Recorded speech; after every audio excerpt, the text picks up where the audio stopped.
Carta de Paulo aos Colossenses, capítulo 3, versículo 18, diz assim: Vós, mulheres, estáis sujeitas a vossos próprios maridos, como convém no Senhor. Vós, maridos, amai as vossas esposas, e não vos irriteis contra elas. Vós, filhos, obedecei em tudo a vossos pais, porque isso é agradável ao Senhor. E vós, pais, não irriteis a vossos filhos, para que não percam o ânimo. Até aqui. Vamos orar pela palavra. Senhor, obrigado pelos teus ensinos, obrigado pela tua palavra. Que a tua palavra possa vir edificando a nossa vida. Que o Senhor venha com o teu poder transformador agindo sobre tua igreja. Eu oro, Senhor, pedindo que o Senhor venha nos dando entendimento, que o Senhor venha nos dando toda a percepção, que nós possamos estar conhecendo os teus altos caminhos. Senhor, que nós possamos estar aplicando a tua palavra de maneira prática, que ela venha confrontar a nossa vida, que nós possamos estar realmente, não sendo apenas ouvintes da tua palavra, mas que possamos ser praticantes de todo o coração. Eu oro também, Senhor, pedindo pela minha vida, que o Senhor possa estar me capacitando a transmitir a tua palavra de maneira pura, da maneira que os escritores bíblicos foram inspirados a estarem escrevendo. Senhor, me capacita nessa noite, que eu possa estar falando, pelo poder do teu Espírito, ao coração dos meus irmãos. Em nome de Jesus. Amém. Amém. Isso aí, irmãos. Estamos chegando já indo para o final da carta aos Colossenses. E no domingo passado a gente viu a sequência de coisas práticas que Deus falou ao nosso coração. Desde o versículo 1. Paulo orientando: pensai, mortificai, não mintais, despojai-vos, revesti-vos, suportando-vos. Então Paulo vem dando uma série de orientações. E veja o que acontece. Aparentemente parece que ele muda de assunto, porque aqui ele vai começar a falar da família. Mas na verdade ele continua com o mesmo nível de exortação. Por quê? Porque a nossa fé cristã, ela tem que permear todos os relacionamentos nossos, todos os aspectos da nossa vida. Ele escolheu entrar na epístola falando dos relacionamentos entre irmãos, falando dos relacionamentos dentro da igreja. Mas assim, a experiência cristã é muito mais ampla do que isso.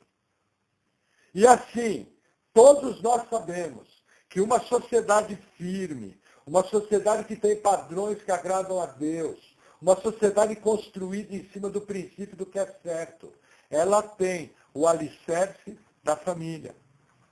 Quando a família não vai bem, a sociedade começa a ruir. Veja, nós temos vivido no nosso país e no mundo ocidental, nos últimos 50, 60, 70 anos, um trabalho de desconstrução da família. É muito claro a estratégia do maligno de desconstruir a família da maneira que Deus ordenou. Por quê?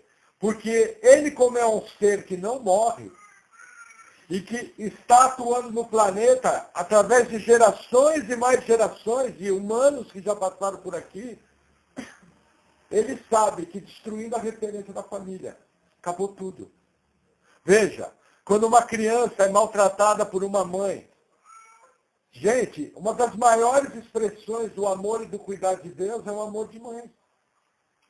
É uma coisa tão interessante, uma coisa tão profunda, que de repente a mulher pode ter o caráter que for, ela pode ter o tipo de vida duvidoso que for. Normalmente, em geral, ela vai amar seus filhos. Ela vai procurar dar o seu melhor, embora tenha uma série de imperfeições. Hoje a gente vê mães abandonando os filhos. Isso é uma tristeza muito grande. Por quê? Porque a pessoa que faz isso vai ter um grande arrependimento. O que é pior, nós temos mães que abandonam os filhos dentro da sua própria casa. De que maneira? Elas simplesmente alimentam, sustentam, põem roupa, cuidam e dão um teto para não dormir na chuva. Mas hoje em dia, a coisa mais comum que tem é você ver uma mãe que cuida só da sua vida. Ela vai cuidar dos seus interesses, dos seus passeios, das suas prioridades. E os filhos, Ela não tem mais aquele encargo, aquele amor, aquele envolvimento. Esse é o tipo de abandono que acontece dentro do lar. Entendeu? Com a mãe presente. E a questão dos pais? Quando eu retiro a figura masculina da casa, eu retiro a referência. Entendeu? Veja, nos primeiros anos da infância, a figura mais importante é da mãe. Mas quando a criança atinge a pré-adolescência, adolescência, puberdade, a figura do pai é extremamente importante, porque o pai vai funcionar mais ou menos como um arco, para impulsionar aquela vida em direção ao amadurecimento, ao crescimento, em direção aos desafios da vida, em direção até uma postura de vida que vai ser necessária para que aquela criança, ao se tornar adulta, ao amadurecer, esteja preparada para enfrentar as dificuldades do dia a dia. Então a gente percebe a figura materna e a figura paterna sendo destruídas. E a primeira área de atuação, qual que é? A discórdia entre o casal. Jesus nos deixou um ensinamento interessante, dizendo que uma casa dividida não pode subsistir. Eu lembro que logo no início da minha salvação, o primeiro princípio que eu aprendi foi o seguinte: a brecha que o diabo queria para agir na nossa vida era uma divergência entre eu e a Paula. E Pedro nos explica isso de uma maneira muito interessante. Ele vem abrindo o texto lá, que está nas epístolas de Pedro, e ele fala, da mesma forma que Paulo, para a mulher ser submissa ao marido. Mas ele fala para que os homens tenham um tratamento todo especial com a mulher, porque senão as orações seriam interrompidas. A gente percebe dentro da igreja que a maneira que o maligno alcança vantagem sobre as famílias é causando divisão entre marido e esposa. Então, meu irmão, primeiro ensinamento, veja, conviver como casal não é fácil. A vida familiar, ela tem momentos difíceis. Mas veja, ninguém mais do que você está interessado em que o diabo não sapateie nas suas costas. Porque se você entrar por essa brecha de começar a ter discussão, começar a ter briga, começar a ter assunto mal resolvido, começar a ter amargura, começar a ter ira, começar a ter papéis invertidos, com certeza ele vai esporear nas suas costas.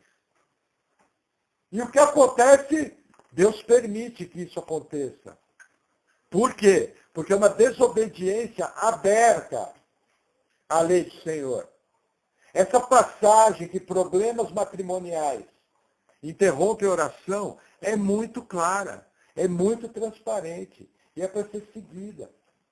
Se você está incorrendo nesse erro, meu irmão, você precisa aprender a arte de discutir sem brigar. Entendeu? O casal que está em Cristo, que está cheio de Deus, que está imerso no poder de Deus, ele vai ser guiado pelo poder do Espírito Santo operando em nós, que vai capacitar a aprender a discutir. Por quê? Porque muitas vezes a gente vai ter que agir naquela máxima. Certa vez eu ouvi de uma irmã: você quer ter razão ou você quer ter paz? Agora, existe um problema com essa máxima. Sem justiça, não há paz. Então você também não pode buscar paz de uma maneira omissa. O que você precisa aprender é a resolver os problemas. E existem conversas que não vão ser fáceis de serem feitas. Existem conversas em que a porca vai torcer o rabo. O caldo vai engrossar. E vai ser necessário muita graça de Deus, muito discernimento para não haver uma discussão. Vai ser necessário muito foco para discutir um assunto difícil e não brigar. Muitas vezes vão haver discussões e você vai conversar meia hora, uma hora e meia e não vai chegar num ponto em comum. Tem que ter a maturidade, tem que ter a sabedoria cristã. Chegar e falar: olha, nós não estamos chegando num ponto em comum. Vamos fazer o seguinte, vamos encerrar a conversa aqui, porque é uma conversa difícil, e vamos orar um pouco mais. A gente volta a conversar um pouco mais para frente. Vamos deixar como está. Entendeu? Inclusive, é caso aí de você chegar e falar, irmão, ora por mim, estou precisando de oração para resolver os problemas aqui em casa. Não sei dizer o que é. Existem situações que são tão difíceis, são tão complicadas, que é necessária a intercessão da igreja. É necessário um operar sobrenatural de Deus para resolver aquela questão. Aí eu caio naquele mesmo problema. Dependência versus independência. Gente, oração é estilo de vida. Quando eu estou num empate com meu marido, com a minha esposa e não consigo resolver, somente a graça de Deus operando, e a oração intercessória da igreja, e o conselho sábio de irmãos maduros na fé é que pode me ajudar. Entende? Então, assim, é muito importante que você tenha fixo na cabeça. Eu não vou quebrar o pau, senão o maligno vai sapatear nas minhas costas. E não é vontade de Deus que isso aconteça. Nós lemos juntos quando Paulo fala, não deis lugar ao diabo. Quando você entra numa discussão fora da palavra de Deus, com ofensa, com frase errada, com desrespeito, com falta de amor, você está dando lugar ao diabo. E o maligno, com certeza, vai tocar na sua vida. E Deus, da sua soberania, vai permitir isso. Porque talvez, ele sabe disso, nós não sabemos, somente através de uma crise. Somente sendo dado permissão para tocar na sua vida. Você vai parar para pensar o tamanho do erro que você está cometendo. Porque muitas vezes nós somos obstinados. Muitas vezes a gente não quer reconhecer nosso erro. Muitas vezes dar o braço a torcer é muito difícil. Só que aí Deus vem e age nas circunstâncias e torce o seu braço. Porque ninguém é mais duro do que Deus.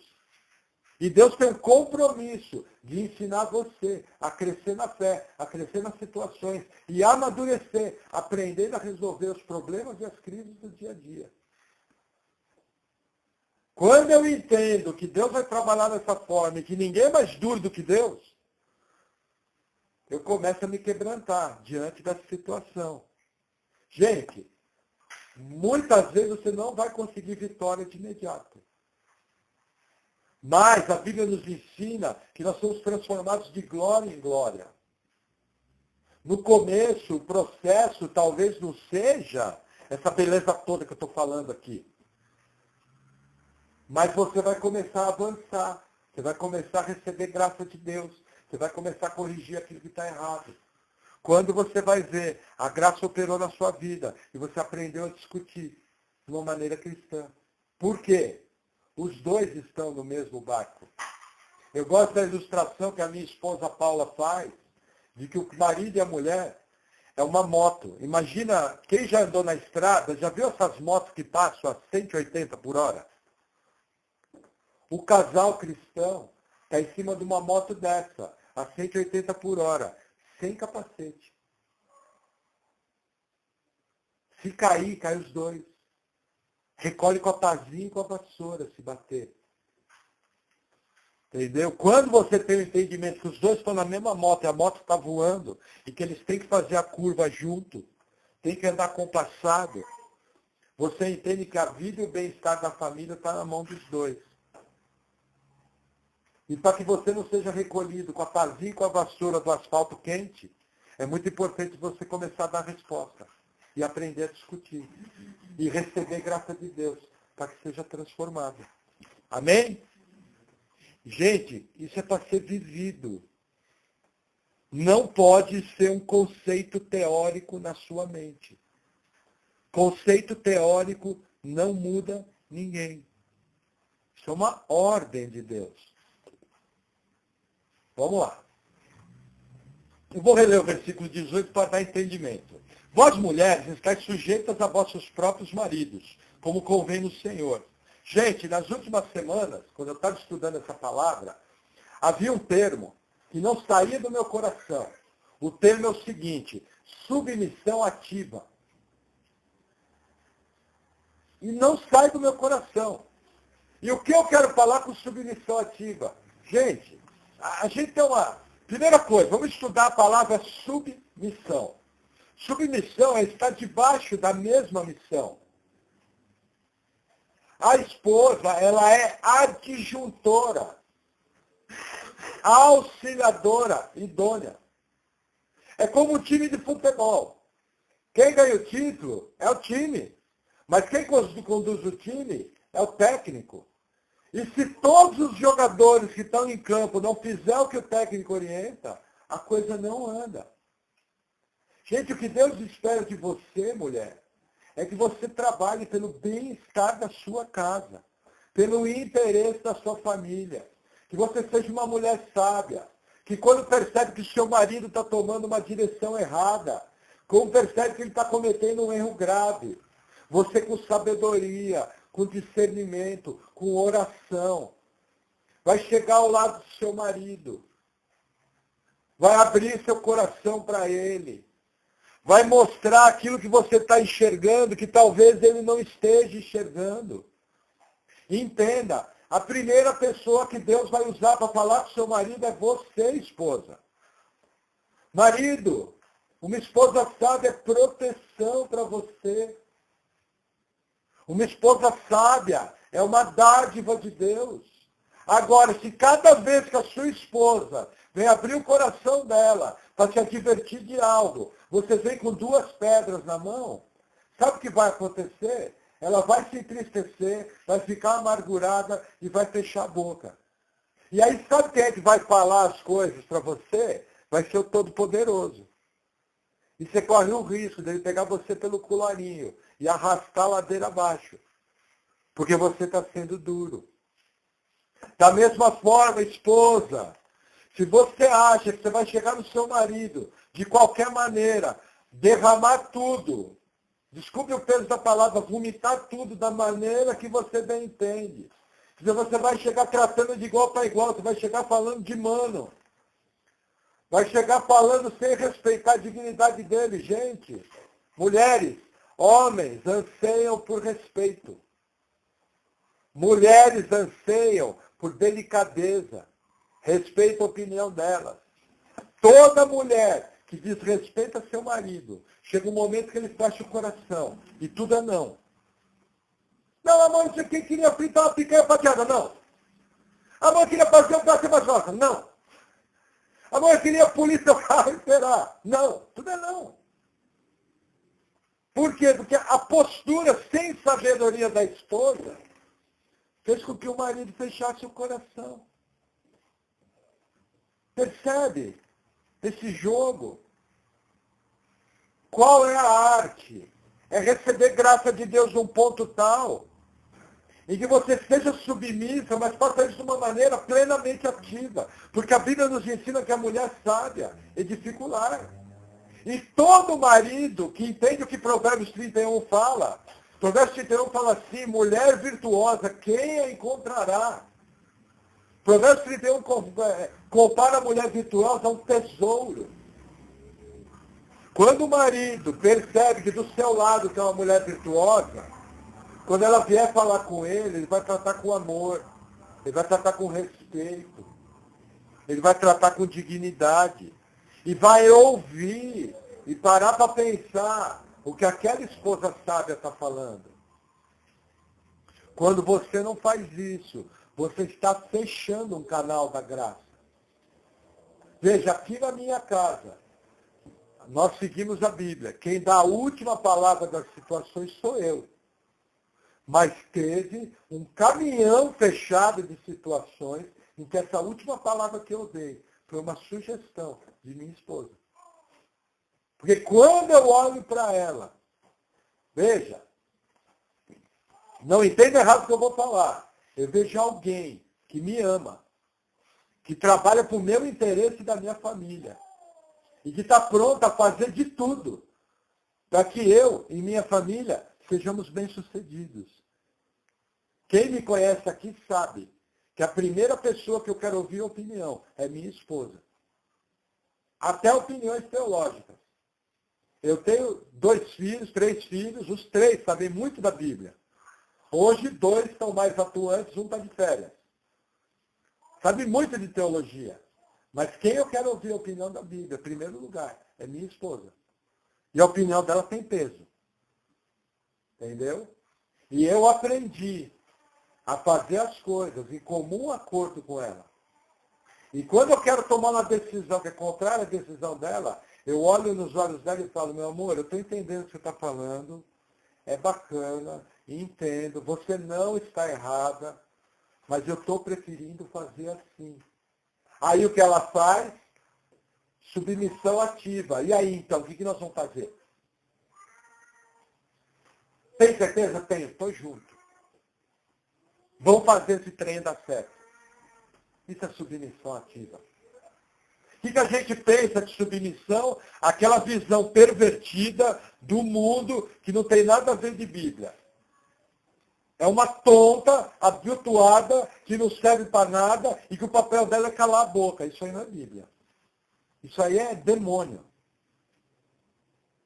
Isso, na verdade, é pecado. Não existe nada na Bíblia que sugira tal coisa. É porque falar de submissão hoje em dia é difícil. Mas nós temos que entender o que Deus está nos ensinando. Nós temos que entender a dádiva que é. E entenda, minha irmã, ao se submeter ao seu marido de uma maneira bíblica, você está sendo abençoada.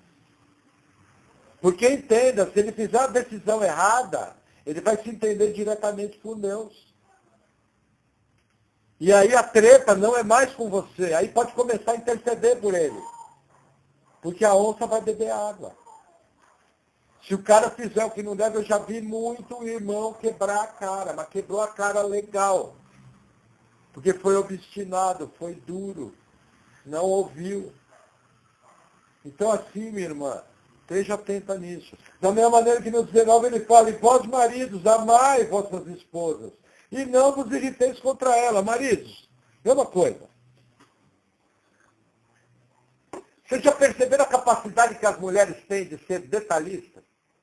E você está feliz da vida, resolvendo o pepino, fazendo tudo certo, quando você acha que está tudo bom. Ela vem com uma ideia lá do arco da velha e vê um negócio que você nem viu. E o que é? Bom, o que é melhor, mas para nós que ouvimos é pior. Porque às vezes fere o nosso orgulho, o nosso ego. Normalmente elas têm razão, amor. E tal coisa ali você viu? Gente, você olha e fala, não acredito que ela viu isso aí. Mas você tem que aprender a conviver com a esposa com discernimento. Deus criou ela assim. Ela foi criada por Deus para ter detalhe. Você foi criado por Deus para ser um projetista, um realizador de coisas. Existem textos do Antigo Testamento que são muito interessantes, em que eu já ouvi uma ilustração bem interessante, que os homens são fontes. Eles estão sempre jorrando projetos, eles estão sempre executando coisas, eles têm um sentido prático muito grande, e as mulheres são cisternas, calmas, tranquilas. Então, por causa desse temperamento dado por Deus ao homem, de agir, de resolver, de ir para cima, de guerrear, de fazer o que tem que fazer, às vezes algum detalhe escapa. E esse temperamento é importante, porque as mulheres não têm isso nato, elas têm que aprender. Agora, o temperamento de prestar atenção de tudo e ver que algo vai dar errado, o homem não tem. Ele também tem que aprender. E aí é que entra a mulher. E nessa completude, gente, o relacionamento marido e mulher é tão sério que ele é comparado nas Escrituras ao relacionamento de Cristo e a igreja. É algo sagrado. O relacionamento marido e mulher tem que refletir o relacionamento de Cristo. Eu pergunto, Cristo alguma vez xingou você, marido? Cristo alguma vez foi estúpido, foi grosseiro, te tratou como um troço? Não. Cristo aguenta a gente. Porque o que a gente, como marido, faz de errado. E você jamais vê Cristo irritado. Ao contrário, ele advoga junto ao Pai por nós. Para que nós tenhamos graça. Percebe o que eu estou falando? Gente, a gente magoa muito facilmente nossas esposas. De uma maneira que jamais deveríamos fazer. a gente está ferindo, de certa maneira, a Cristo. Porque Cristo colocou aquela esposa para te abençoar. E homem, ó, mulher tem uma capacidade para ser encrenqueira, e homem tem uma capacidade para ser estúpido. Os dois estão pecando. E os dois têm que mudar. Entendeu?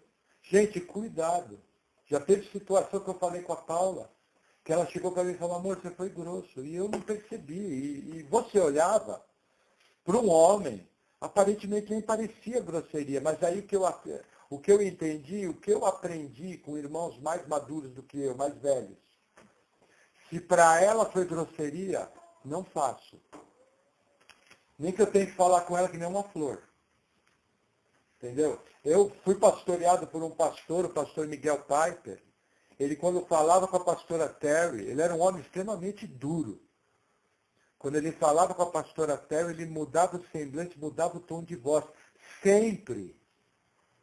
Sempre. Foi um exemplo, me confrontou, me confronta até hoje.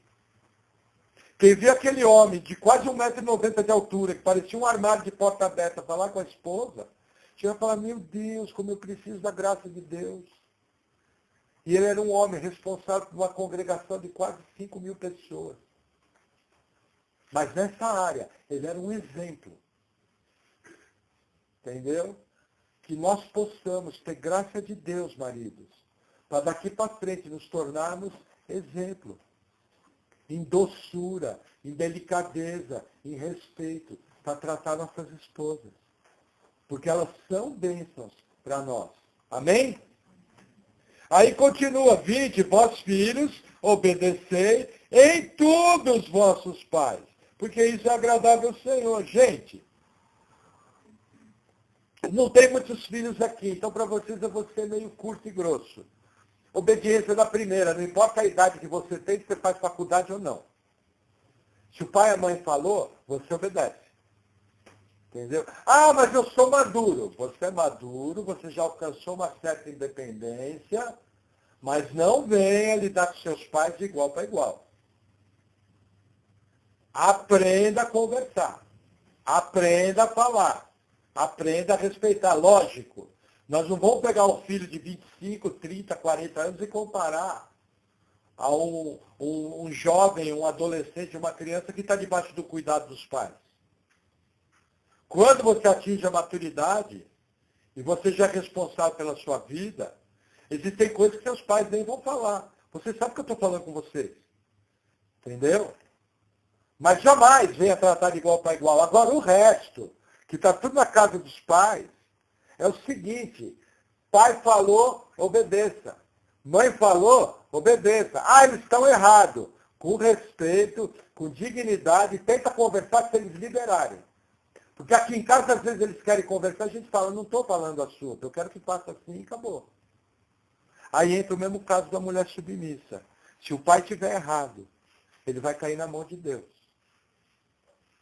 O problema é que nossa geração é extremamente rebelde. E a gente acha, a geração dos mais novos acha que sabe muito. Mas não tem experiência, não tem maturidade para resolver os problemas da vida. Se não é os pais segurar a onda, derrete tudo. Você não aguenta nem pagar sua escola, nem se alimentar, nem pagar seu ônibus. E está querendo falar de mano. Gente, obediência na primeira. Ah, mas meu pai é injusto. Vai cair no versículo 21. Vós, pais, não irriteis os vossos filhos, para que não percam o ânimo. Quando que o pai e a mãe irritam o filho? Quando o pai e a mãe pedem para fazer uma coisa que nem ele faz. Aí é duro. Entendeu? Filho, vai para a igreja. Vai a Bíblia. Pô, pai, a criança não vai responder, né? É maluco, né? Pode levar nos dentes, lógico, uma casa cristã não vai fazer isso. Mas veja, o pai manda o filho ler a Bíblia e nem ele lê. Entendeu? A menina, precisa ir para a igreja. Pô, mãe, nem você vai para a igreja. Filha, não mente. E aí a mãe é mó mentirosa. Gente, isso irrita profundamente os filhos.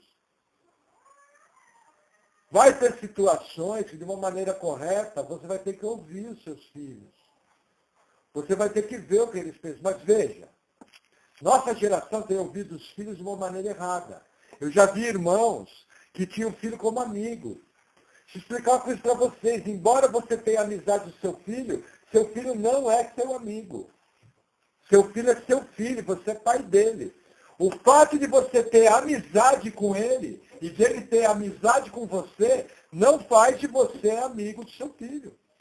Deus não colocou você para ser um colega de classe do seu filho. Deus colocou você para educar seu filho. A geração hoje em dia, por causa de uma psicologia bizarra, quer tratar como coleguinha de escola. Daqui a pouco o filho vai virar para o pai e falar, aí, vamos cabular, vamos gasear a aula, né? Aqui no Paraná, vamos gasear a aula amanhã. Entendeu? Veja, não tem nada a ver. Você tem amizade com seu filho. Seu filho tem a sua amizade, mas você é pai e mãe. Ele é filho. Procurem viver o que vocês estão falando. Para não causar desânimo. Injustiça causa desânimo. Eu sei que às vezes a gente fica de pavio curto, mas a gente precisa da graça de Deus. Vai ter vezes que vai ter que ouvir. Mas isso não quer dizer que toda vez que você vai ouvir, vai ser na hora que o filho quer. Às vezes o filho quer falar, você vai chegar ao filho, vamos fazer o seguinte, depois a gente conversa esse assunto. Eu vou orar, daí a gente conversa. Aí você esfriou a cabeça, você orou, você refletiu, conversou com o marido, conversou com a esposa. Aí você fala, e aí, filho, diz, o que está pegando? E aí o filho vai falar, você vai colocar o pingo nos is. Porque também tem uma coisa, gente, vocês vão notar que quando os filhos vão ficando mais velhos, eles não querem ouvir o que você tem para falar. Entenda, uma coisa que eu aprendi com um pastor de renome. Tem coisa que você vai querer falar e não vai ter como. Descansa. Algum idiota vai falar no seu lugar. Fica tranquilo que Deus vai providenciar alguém para falar exatamente aquilo que precisa ouvir. Muitas vezes os outros vão falar e você não vai precisar nem abrir a boca. E de repente seu filho vai falar, nossa, mãe, não sabe o que aconteceu, o quê? Pô, estava fazendo tal coisa, me falaram isso, isso e isso. Aí você vai falar, nossa, puxa, que incrível, mas você já sabe, ó Deus agindo. Tudo que eu queria falar ele não ouviu, aquele ali falou. Gente, tem situações que os filhos fazem coração para a gente. Eles não querem ouvir. Ore. Não deixa virar bagunça. Chega e fala, não concordo, não está certo, a regra aqui de casa não é assim. E acabou. Num determinado momento, aquilo vai mudar. Agora, jamais peça algo que nem você faz. A maior bronca que dá em criança, que dá em adolescente, que dá em jovem, é o pai e a mãe cobrar algo que nem ele faz. Você que é cristão, que era maloqueiro que nem eu, antes de conhecer a palavra, não permite o seu filho falar, mas antes você fazia assim. Chega na cara dele e fala, filho, a primeira coisa, para de tirar o emprego do diabo, tá? Porque aquela pessoa morreu. Você está afim de beber o cálice inteiro?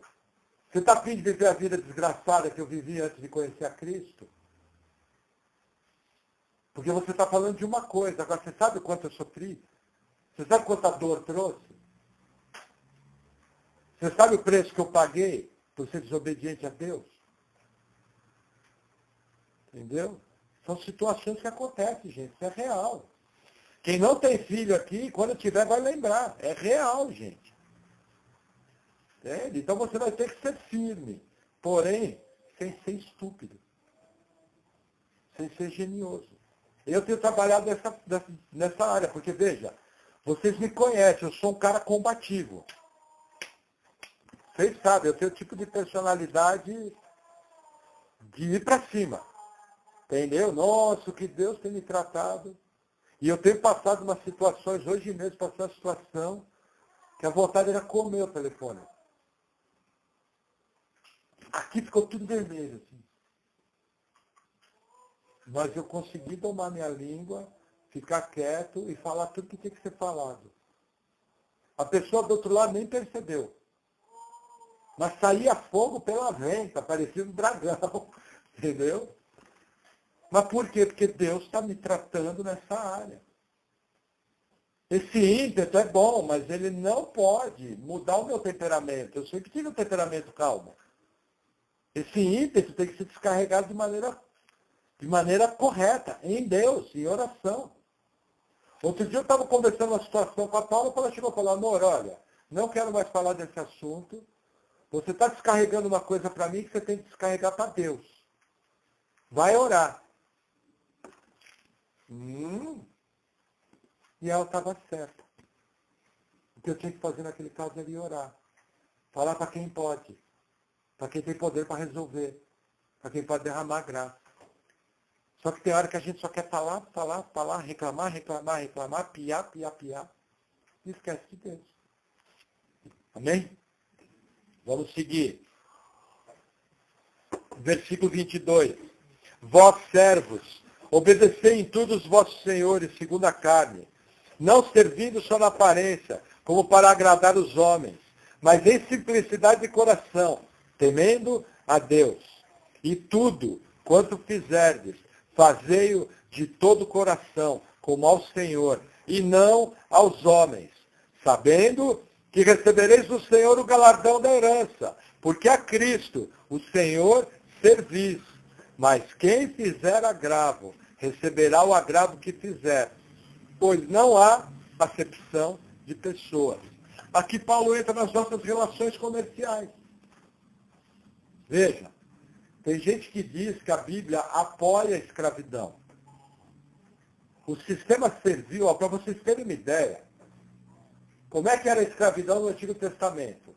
Eu estava devendo uma grana para o Carlinhos, não tinha como pagar. O Carlinhos me recebia como funcionário dele e através do meu trabalho eu pagava ele. Assim que eu acabava de pagar a dívida, eu podia voltar para a minha vida normal. Se o Carlinhos irado me desse um tapa e saísse aquela marquinha de sangue, minha dívida era automaticamente perdoada e eu voltava para minha casa. Então, quando a gente pensa em escravo na Bíblia, não pense aquela pessoa amarrada, chicotada no lombo. Mesmo no sistema romano, veja, no governo romano, haviam escravos de alto galardão. Vou dar um exemplo para vocês entenderem. Imagina o diretor da Audi. Foi capturado numa guerra. Aí ele foi levado a Roma. Aí eu sou um rico de Roma. Aí eu comprei o diretor da Audi como escravo. O que eu fazia? Colocava ele administrando todas as minhas empresas. Gente, os escravos romanos, muitos deles eram extremamente eruditos. Homens que falavam várias línguas, letrados. Gente que trabalhava nos governos conquistados. Entendeu? E os escravos, eles gozavam até de relativa liberdade. Inclusive, Paulo incentiva eles a trabalhar e ganhar sua alforria. Mas o que Paulo aqui está falando não é de escravidão.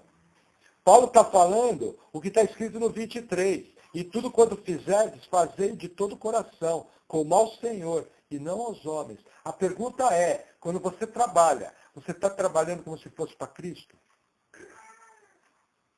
Vou te falar a minha experiência de 19 anos de cristão. A maioria dos crentes que eu vejo não trabalha como se fosse para o Senhor. Entendeu? E aí olha o problema disso aqui. O que diz o 25? Ó, 24 fala, sabendo que recebereis do Senhor o galardão da herança, o prêmio. Porque a Cristo servis. Mas no 25 ele faz uma advertência interessante.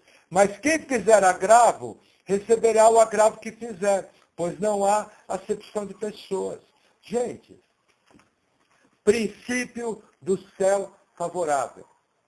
A pessoa que trabalha com afinco, que é honesta, que defende o interesse do patrão, pode ser ateu. Deus vai abençoar. Porque é princípio do céu favorável. Existe uma passagem que Jesus fala o seguinte: como recebereis sua própria riqueza, se não fores fiéis com a riqueza que é de outrem? Sabe o que a nossa sociedade ensina, ainda mais com essa contaminação esquerdista que às vezes tem? Que tem gente que, em vez de falar de direito do povo, de direito social, fala torcendo. Não estou generalizando. Mas você sabe que tem gente que não dá para ouvir. Parece que a cultura é o seguinte, pega um pedaço de ripa e dá na cabeça do seu patrão. Porque o seu patrão está lá, só para sugar o seu sangue. Em muitos casos é verdade. Mas veja, eu não sirvo o meu patrão. Quando eu estou trabalhando, eu estou servindo a Cristo. E a Bíblia que eu leio orienta o seguinte, que tudo que vier a minha mão para fazer, eu tenho que fazer como sou para o Senhor. Talvez até eu vou fazer meia boca, mas é minha limitação. Deus sabe se você está fazendo melhor ou não. Sabe o que o crente quer? O crente quer vir para a igreja, fazer uma oração forte e enriquecer. Não vai enriquecer nunca. Porque as promessas de contribuição da Bíblia são das nossas necessidades supridas. Não existe evangelho da prosperidade. Dá 10, ganha 20. Quer prosperar? Tudo que façais como para o Senhor. Entendeu? Hoje em dia se espalharam as igrejas. Eu sempre trabalhei com empresas onde só trabalhava cristãos. O que essas empresas sofriam por causa do mau testemunho dos crentes era absurdo. Eu já vi crente que roubou a empresa. Entende? A empresa vendia filme evangélico, sustentada pelo dinheiro das ofertas dos irmãos da América do Norte. E teve crente que roubou a empresa. Teve crente que fez uma administração tal, que quando nós vimos, nós falamos, nossa, vocês vão quebrar a empresa. Quebraram. O cara conseguiu quebrar. E aí, no cartão dele estava lá, pastor não sei o que lá, não vou falar o nome para não expor. Quando eu vi aquele pastor, eu peguei e falei, pastor não é título comercial. Vocês estão loucos, perderam o senso. Aqui não tem pastor, não. Aqui tem agente comercial, representante de venda, gerente, lojista, nós temos que trabalhar. Não tem pastor. É a mesma coisa que eu pegar a Ômega, que distribui Bíblia, colocar lá, Pastor Maurício. Aí umas gotinhas de óleo pingando. Assim. Lá eu sou Maurício, vendedor, comerciante, que tem um trabalho logístico a fazer, que tem que dar o seu melhor. Da mesma maneira que você, que não vende Bíblia, também tem que dar o seu melhor. Agora nós vivemos uma geração obstinada, preguiçosa, que só quer tirar o seu da reta. Esqueceu o princípio. Quem você conhece que está há mais de 10 anos numa empresa? Raros os casos. Raros. Até está me chamando a atenção uma coisa. Eu trabalhei com as duas principais produtoras, 15 anos. E com a produtora de Bíblia que eu trabalho há 7 anos e pretendo pendurar chuteira trabalhando com eles. Quem trabalha de maneira liberal, você tem seus clientes há quantos anos? Porque você está servindo o seu cliente. Agora, como você vai falar de Jesus para a pessoa se o seu testemunho de trabalho é horrível? É o que Paulo está falando aqui. E interessante, Paulo fala o seguinte no 25, se você fizer agravo, vai receber agravo. Se você não é um bom funcionário, você vai ter consequência. Se você lesa o seu patrão, você vai ter consequência. A casa vai cair, você vai quebrar a cara. E você vai ter consequência. Lembra disso amanhã, quando você chegar no seu emprego. E faça o melhor. Nós somos luz do mundo e sal da terra. Não estou falando para você ser puxa-saco de patrão. Desculpa o peso da palavra. Só estou falando para você se esforçar para ser o melhor, ou um dos melhores. E se na sua empresa tem alguém melhor que você, aprenda com ele. E se desenvolva profissionalmente para refletir a glória de Deus até no seu trabalho. Amém? Seguindo, 4, versículo 1. Vós, senhores, fazei o que for de justiça e equidade a vossos servos, sabendo que também tendes um Senhor nos céus. Gente, eu não sei qual é o caso aqui, mas se a gente tem alguém em posição de liderança, você não pode oprimir quem está debaixo da sua liderança. Você tem que tratar muito bem. Esse é um princípio sério. Tem gente que quando quer testar o homem, dá poder para ele. Aí você vê onde é que está o coração do homem. Porque ser humilde quando você não manda nada é facinho. Agora, ser humilde quando você tem a caneta na mão, é a mesma coisa dos maridos, que dão a última palavra em casa. Aí é que é difícil. Se você está num cargo de chefia, trate os seus funcionários com decência, com dignidade. E seja um líder para eles. Consiga tirar o melhor deles. Que eles com certeza vão ver a graça de Deus operando na sua vida. Amém? Seguindo no versículo 2, aí Paulo muda completamente de assunto. Perseverar em oração, velando nela com ação de graças, orando também juntamente por nós, para que Deus nos abra a porta da palavra, a fim de falarmos do mistério de Cristo, pelo qual estou também preso, para que o manifeste como me convém falar. Gente, perseverar em oração. A igreja não ora. Nós não oramos. O que é perseverar em oração? Sempre que você lembrar de um assunto, tenha discernimento. Ore rapidamente por aquilo. Aquilo não está vindo na sua memória à toa. Deus é glorificado em orações respondidas.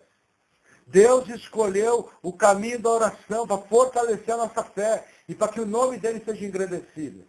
Na verdade, ele não precisa das nossas orações, mas graciosamente ele escolheu atender todas as orações que fecham com a vontade dele.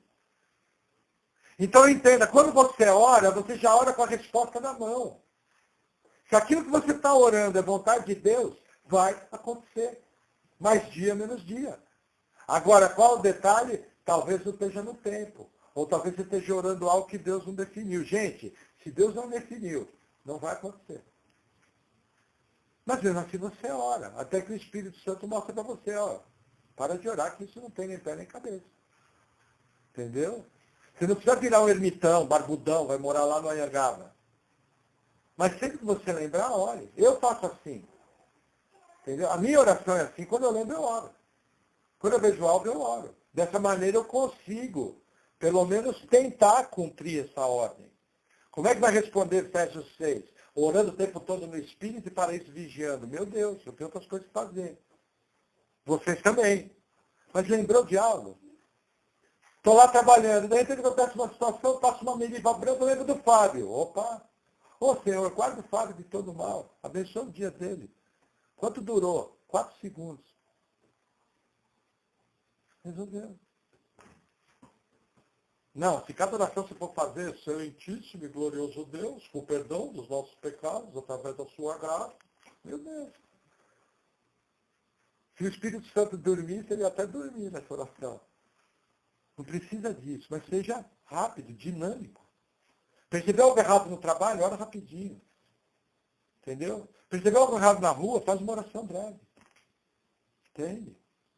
E você vai ver a mão de Deus agindo.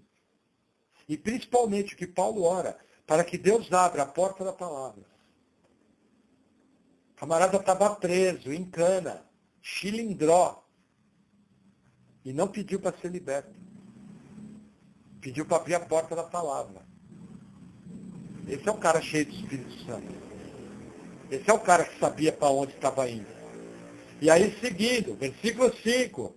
Andai com sabedoria para os que estão de fora, remindo o tempo. A vossa palavra seja sempre agradável, temperada com sal, para que saibais como vos convém responder a cada um. É a situação que eu passei hoje.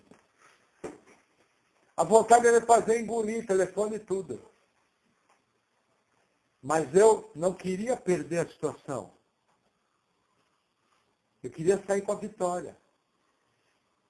Aí minha esposa do outro lado da sala fazia assim. E eu, vocês já viram minha cara de indignado, né? Entende? Deus me deu a expressão de olhar assim, mas eu consegui segurar a onda. Por quê? Se eu solto os cachorros, ia desligar e falar, nossa, falei tudo que queria. É, bobão, perdeu tudo. O que vale mais? Seguir a orientação, mas veja que interessante. Revisei a palavra hoje cedo. E vi essa passagem hoje cedo.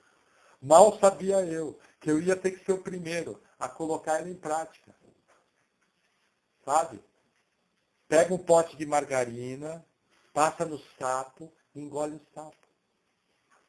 E responde com temperança. Gente, até com o marido, com mulher, com o chefe, com o filho, com o pai. Todo mundo, uma hora, vai ter que engolir o sapo. Não existe pessoa que não engula sapo. É impossível viver nessa vida maluca que a gente vive sem engolir sapo. Irmão, sapo é bênção. Entendeu? Por quê? Se você engolir o sapo, sabe quem é que vai pleitear suas lutas? A Bíblia que eu leio fala o seguinte, minha é a vingança, assim diz o Senhor. A Bíblia que eu leio fala o seguinte, terrível coisa é cair nas mãos do Deus Altíssimo. Sério, né? Sério. Para vocês terem uma ideia, até minha honestidade foi questionada. Não é fácil, hein? Fazendo o melhor. Tendo prova. Sorte que eu também não sou bobo, né? Esse é primo desse, irmão daquele lá. Ó. Entendeu? Mas são situações que a gente passa. Quanto mais velho você vai ficando, mais situações você vai ter passado. E mais sapo você vai ter engolido. Por isso que a nossa palavra tem que ser temperada. Que a gente consiga dar resposta. Gente, não é fácil, tá? Vosso pastor fala para vocês, não é fácil. Mas tem que ser assim. Seguindo, versículo 7. Tíquico, irmão amado e fiel, ministro e conservo do Senhor, vos fará saber o meu estado, o qual vos enviei para o mesmo fim, para que saiba do vosso estado e console os vossos corações, e juntamente com Onésimo, amado e fiel irmão, que é dos vossos, eles vos farão saber tudo o que por aqui se passa. Aqui Paulo fala de dois irmãos cheios do Espírito Santo, no serviço cristão. Mas veja, existe um princípio envolvido aqui que é muito interessante. Todo mundo, nos seus problemas, mais hora menos hora, vai precisar de um irmão cheio do Espírito Santo ao lado. Vai precisar de alguém que é pau para qualquer obra. Vai precisar de alguém para te ajudar. Ninguém consegue fazer 100% tudo sozinho. Existe limitação na nossa vida. Mais hora, menos hora, você vai precisar de alguém. Mais hora, menos hora, você vai precisar de equipe. Mais hora, menos hora, você vai precisar da graça de Deus se manifestando na figura de alguém próximo a você te ajudando. Entenda isso. Ninguém é uma ilha. Por mais independente que você pretenda ser, você vai precisar de pessoas que Deus vai colocar ao seu lado para realizar propósitos, para resolver problemas, para realizar situações. Pessoas desse tipo, que nem Tíquico, que nem Onésimo, é a manifestação viva da graça de Deus abençoando sua vida. Olha para trás e veja quantos problemas que você resolveu, porque Deus mandou um abençoado, que às vezes nem crente era, para te ajudar. Eu tive situações que eu fui resolver. A pessoa ímpia de tudo. Você batia o olho, você percebia. Mundo escrito na testa. Quando eu fui falar com a pessoa, eu encontrei graça de Deus. E a pessoa me abençoou e tudo e guiou tudo. Imagina, por exemplo, uma repartição pública. Todo mundo tem problema com repartição. Você chega lá, todo mundo te ajuda. Ó, a prefeitura da nossa cidade, toda vez que eu vou lá, eu elogio. Porque todas as vezes que eu precisei, eles me atenderam muito bem. É porque eu tenho olho azul? Não. É porque é sinal da graça de Deus. Deus inclinou o coração deles para me abençoar. Agora eu chego todo cheio lá. Muito bom dia, eu sou o pastor Maurício. Ah, é pastor? Legal. Você vai ser o primeiro que eu vou pegar lá na esquina. Não gosto de crente. Sabe aquele poço de arrogância? Opa, bom dia, tudo bem? Será que você pode me ajudar? Estou com uma dificuldade. Gente, a pessoa muda o semblante. Aí você chega e fala, puxa, muito obrigado. Se tratar bem, outra vez que a pessoa te vê, vai botar o tapete vermelho para você passar. E você vai ter portas abertas em todo lugar. E veja que interessante, isso aí não aprendi na igreja, não. Aprendi com meu pai. Meu pai tinha a porta aberta onde ele ia. E graças a Deus, eu tenho porta aberta onde eu vou. Agora, o que eu faço? Se eu chego num lugar e não pode fazer algo, imediatamente eu falo, ó, entendi, não posso fazer isso. Mesmo assim, olha, muito obrigado. Jamais vou falar, ah, não tem um jeitinho. A pessoa falou que não dá? Não dá, olha, obrigado, Deus abençoe. Se eu precisar de alguma coisa, te procuro, tá bom? A pessoa dá um sorriso, gente, mais hora, menos hora, você vai precisar. E as coisas caem no seu colo de mão beijada. Todo mundo precisa de parceiros, de ajuda. Sejam cristãos ou não. É só olhar para o seu trabalho secular, você sabe o que eu estou falando. Vamos lá. Versículo 10.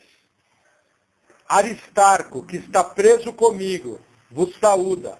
E Marcos, o sobrinho de Barnabé, acerca do qual já recebestes mandamentos. Se ele for ter convosco, recebei-o. Gente, Marcos aqui foi fruto de uma discussão séria de Barnabé e Paulo. Num ponto tal que a primeira viagem missionária foi dividida. Porque Marcos voltou para Jerusalém, e aí Barnabé queria, numa outra oportunidade, levar com ele. Paulo falou, não, ele abandonou a gente. Aí Barnabé e Paulo quebraram o pau. Lógico, foi um pau santo, só anjo subindo, anjo descendo, óleo da unção, total. Entendeu? Só que veja que interessante, o mesmo Paulo que repreendeu duramente a atitude de Marcos, é o mesmo Paulo que elogia Marcos e usa ele na obra. Gente, se algum irmão pisar na bola com você, não quer dizer que aquele irmão não possa se tornar a maior bênção do mundo na sua vida. Às vezes a pessoa que você menos espera vai abençoar grandemente a sua vida. Por quê? Porque as pessoas mudam. Nós somos falhos. A igreja é feita de gente imperfeita. Na verdade, a maioria aqui da igreja, e o chefe do sindicato sou eu, é gente problemática, que tem que aprender, através da graça de Deus, a mudar. Então não vem dar uma por cima. Veja, irmão, errou, perdoe. Talvez surja uma oportunidade para ele te abençoar lá na frente. Pessoas mudam. Aquele irmão que era uma encrenca pode ser atingido pela graça e se tornar uma bênção na sua vida. E entenda, você gostando ou não da ideia, você vai passar a eternidade com aquele irmão. E não vai ter como morar cada um num quarto. Você vai estar cara a cara com ele pela eternidade. Você vai saber quem é ele. Aí eu pergunto, se você não consegue conviver com ele aqui na Terra, ter o mínimo de convivência, como é que você vai fazer na eternidade? Vai pedir para ir para o lago de fogo? Não. Percebe?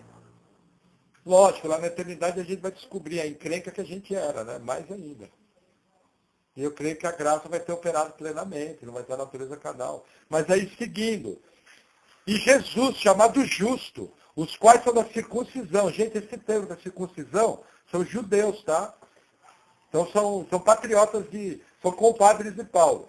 São esses unicamente os meus cooperadores no reino de Deus. E para mim tem sido consolação. Saúda-vos, Epáfras, que é dos vossos, servo de Cristo, combatendo sempre por vós em orações, para que vos conserveis firmes, perfeitos e consumados em toda a vontade de Deus. Pois eu lhe dou testemunho de que tem grande zelo por nós, e pelos que estão em Laodiceia, e pelos que estão em Hierápolis. Gente, ministério de intercessão da igreja. Esse camarada estava preso, E ele orava pelos irmãos. Todos nós precisamos de oração uns dos outros. É fato. Nós precisamos da oração dos nossos irmãos. É a forma que Deus escolheu. E aí ele segue. Versículo 14. Saúda-vos Lucas, o médico amado, e Demas. Saudai os irmãos que estão em Laodiceia, e a ninfa, e a igreja que está em sua casa. E que quando essa epístola tiver sido lida entre vós, fazei-o também que o que seja lida na igreja dos laodicenses. E a que veio de Laodiceia, lede-a a vós também. E dizei a Arquipo, atenta para o ministério que recebeste do Senhor, para que o cumpras. Saudação de minha mão e de minha mão, de Paulo. Lembrai-vos das minhas prisões. A graça seja convosco. Amém. Duas coisas chamam a atenção. Esse Arquipo, ele era o filho de Filemon. A maioria dos teólogos entende que ele era o pastor da igreja de Colossos. Gente, quem tem ministério, atente ao seu ministério. Não abandone o seu ministério. Execute o seu ministério. E me chama a atenção também ninfa. Entendeu? O nome aqui deixa dúvida se era um homem ou uma mulher. Entende? Mas o que me chama a atenção é que havia uma igreja que funcionava na casa dessa pessoa. Gente, a igreja que ganhou o mundo antigo não tinha templos, não tinha prédios. Eram congregações mais ou menos parecidas com a nossa ou menores. As casas daquela época não tinham tantos cômodos como essa. Eram casas simples, normalmente formadas por um só cômodo grande, onde todo mundo fazia refeições e dormia. Sabe onde o povo dormia? Abria uma esteira no chão da cozinha e dormia na esteira, enrolado com a própria capa que vestia. Quando acordava, enrolava a esteira, a cozinha virava casa. O quarto virava cozinha, sala. E a igreja que ganhou o mundo antigo funcionava nas casas. Que ensino que eu posso tirar disso? Gente, tem muita gente para você evangelizar. Tem muita gente para você visitar. Tem muita gente para você cuidar. Tem pessoas que Deus vai salvar e está te dando a honra de você ser o instrumento da graça para evangelizar aquela pessoa. Só que muitas vezes você está tão atarefado que você não para 2 minutos para fazer a obra de Deus. A pergunta aqui é, qual foi a última vez que você fez um culto em casa? Qual foi a última vez em que você dedicou um tempo dentro da sua casa para ouvir a palavra do Senhor ou para orar junto com a sua família? Qual foi a última vez em que você foi fazer uma visita evangelística? Ou uma visita por algum parente ou algum vizinho doente, ou que estava passando por um problema? Sabe por que eu amo o modelo de igreja nas casas? Porque ele nos desafia a ser crentes em tempo integral. Normalmente, a igreja nos prédios, 90% do povo só consome. E 10% trabalha igual um condenado na obra de Deus. A igreja que ganhou o mundo era ao contrário. 90% era vivo, atuante, cheio de graça. Ganharam a maior máquina de guerra que já pisou aqui na Terra. Uma das, se bobear, a maior estrutura político-econômica, que até hoje tem ramificações espalhadas pela cultura moderna. Em 300 anos, debaixo de pesada perseguição, como nunca houve. Sabe qual é a diferença nossa para deles? Eles funcionavam. Eles entendiam o que Deus queria fazer através da vida deles. Eles perceberam quem habitava no espírito deles e capacitava para a obra. Para pensar, meu irmão, se você é, na verdade, um embaixador de Cristo. Uma igreja não é feita de pastores. Pastores ensinam a palavra. Uma igreja feita de membros vivos, que executam seu ministério em tempo integral, no seu dia a dia, no seu trabalho, na sua casa, na sua vizinhança. Mas a gente não para nem para orar em casa. A gente não bota uma palavra para ouvir. A gente não pergunta se um filho nosso está precisando de algum pedido de oração. Percebe o quanto nós estamos longe? Porque para a nossa cultura ocidental. Um dos fatores que sempre queimou no meu coração, igreja nas casas, é que cada crente é um ministro. Cada crente ora, cada crente evangeliza, cada crente lê a Bíblia, cada crente ajuda o irmão mais novo na fé, cada crente consolida pessoas, cada crente discipula, cada crente traz a presença de Deus para a sua família, cada crente traz a presença de Jesus para o seu casamento, cada crente traz a presença de Jesus para os seus relacionamentos interfamiliares.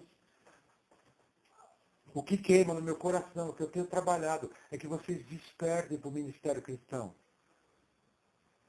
Ministério cristão não é pregar no púlpito. Ministério cristão é ser crente, embaixador de Cristo, em tempo integral, vivo, vibrante, com amor pela obra, entendendo como o hino que nós cantamos essa noite, que tem um monte de gente perdido, chorando, porque não tem a salvação. Existe um caminhão de coisa para fazer. Deus não vai usar o cara do lado. Se o problema é lá na sua empresa, Deus vai usar você. Se o problema é na sua família, Deus vai usar você. Se o problema é de seus amigos, Deus vai usar você. Não vai usar o outro. Pelo menos, meu irmão, pare para considerar isso. Abra o seu coração. E comece a ter mudança na sua vida. Seja um embaixador de Cristo em tempo integral. Amém? Vamos orar então?